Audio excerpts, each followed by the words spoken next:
வணக்கம் வணக்கம் வணக்கம் அன்பு நண்பர்கள் அனைவருக்கும் இனிய வணக்கம். இன்றைக்கி நாம் இந்த வீடியோவில் அரசியலில் வெளியாகி இருக்கிற ஒரு முக்கியமான சம்பவத்தை பற்றி இந்த வீடியோவில் முழுமையாக நாம் இப்போ பார்க்கலாம்.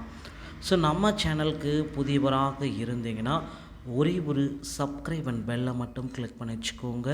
நம்ம சேனலில் வர அப்டேட்ஸ் எல்லாமே மிஸ் பண்ணாமல் இருக்க இது மிகவும் அவசியங்க.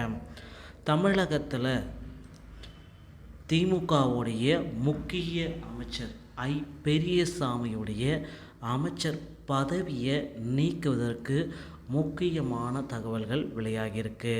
திமுகவுடைய முக்கிய அமைச்சர் பார்த்திங்கன்னா பெரியசாமி. ஸோ ஊழல் வழக்கில் சிக்கி தவித்து கொண்டிருக்கும் இவருக்கு முக்கியமான ஒரு தகவலை வெளியிட போகிறாங்க. ஸோ தீர்ப்புகள் பார்த்திங்கன்னா இவர்களுக்கு எப்படியெல்லாம் இருக்க போகுது அப்படின்றது மிகப்பெரிய குழப்பமாகவே இருக்குங்க.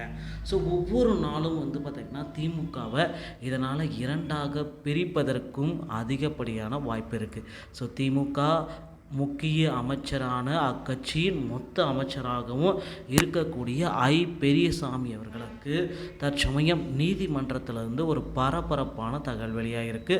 குறிப்பாக லஞ்ச ஒழிப்புத்துறை திமுகவில் அமைச்சர் மற்றும் அதிமுகவுடைய அமைச்சர்கள் முன்னாள் இன்னாள் அமைச்சர்கள் மீதும் லஞ்ச ஒழிப்புத்துறை எதற்காக நீதிமன்றத்தில் மேல்முறையீடு செய்யவில்லை. லஞ்ச ஒழிப்புத்துறை பார்த்திங்கன்னா அதன் மீது மெத்தனம் காத்துகிறது. அமைச்சர்கள் மீதும் லஞ்ச ஒழிப்புத்துறை எதற்காக நடவடிக்கை எடுக்கவில்லை, லஞ்ச ஒழிப்புத்துறைக்கு மேலான காரணம் என்ன அப்படின்னு நீதிபதி ஆனந்த் வெங்கடேஷன் லஞ்ச ஒழிப்புத்துறையுடைய அதிகாரிகள்கிட்ட மிக கடுமையாக நடந்துக்கினார். இதற்கு பதில் கொடுத்திருந்ததா லஞ்ச ஒழிப்புத்துறை.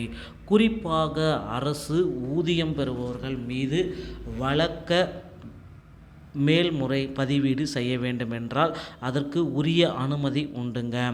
ஆளுநர் அவர்களே தர வேண்டும். ஆளுநர் அவர்கள் தந்தால் மட்டும்தான் இந்த வழக்கை மேல்முறையீடு செய்ய முடியும்.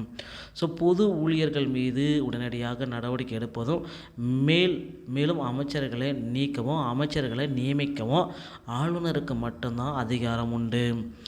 அதற்கு மீண்டும் கேள்வி எழுப்பிய நீதிபதி ஆனந்த் வெங்கடேஷன் அவர்கள் ஆளுநர் இடம்தான் முறையாக அனுமதி பெற வேண்டும் என்றால் லஞ்ச ஒழிப்புத்துறை எதற்காக இவரை ஆளுநரிடம் முறையான அனுமதி மற்றும் பெறவில்லை அப்படின்ட்டு கேள்வி கேட்டிருக்காங்க. இதில் பதில் கூறிய லஞ்ச ஒழிப்புத்துறை பெரியசாமி அவர்கள் மீது மற்றும் திமுக மற்றும் அதிமுக முன்னாள் இன்னாள் அமைச்சர்கள் மீதும் போடப்பட்டிருந்த கோடிக்கணக்கான வருமானத்தை விட அதிகமான சொத்து சேர்த்ததில் மேல்முறையீடு வழங்கியிருக்கும். ஆளுநரிடம் அனுமதி பெறுவதற்கும் இன்னும் கால அவகாசம் இது இருக்கிறதுனால நாங்கள் இதை அப்படியே விட்டுட்டோம். இதற்கு மேல் நாங்கள் நீதிமன்றத்தில் மேல்முறையீடு செய்வதற்கும் ஆளுநரிடம் முறையான அனுமதி வாங்குவதற்கும் லஞ்ச ஒழிப்புத்துறை தங்களுடைய வாதத்தை நேற்று பார்த்திங்கன்னா இறுதியாக முன்வைத்தனர். லஞ்ச ஒழிப்புத்துறை கொடுத்திருந்த பதிலுக்கும் மீண்டும் கேள்வி எழுப்பியிருந்தார் நீதிபதி ஆனந்த் வெங்கடேஷன் அவர்கள்.